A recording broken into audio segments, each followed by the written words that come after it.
ಬಳಪ ಹಿಡಿದ ಭಗವಂತ ಇರುತ್ತಾನೆ ನಮ ಸುತ್ತ ಅವತಾರ ನಾನಾ ರೂಪವೋ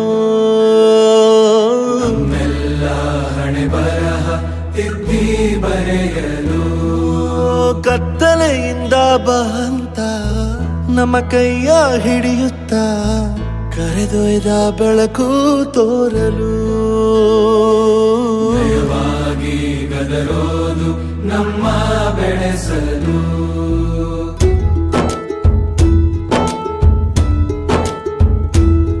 ಭಾಷೆ ಅಮೃತ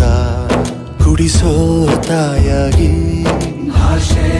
ಅಮೃತ ಕುಡಿಸೋ ತಾಯಾಗಿ ಭವಿಷ್ಯ ಬರೆವಂತ ತಂದೇನೋ ಆಗಿ ಬರೆವಂತ ತಂದೇನೂ ಆಗಿ ಚಂದದ ಜೀವನನ ನೀಡಿರೋ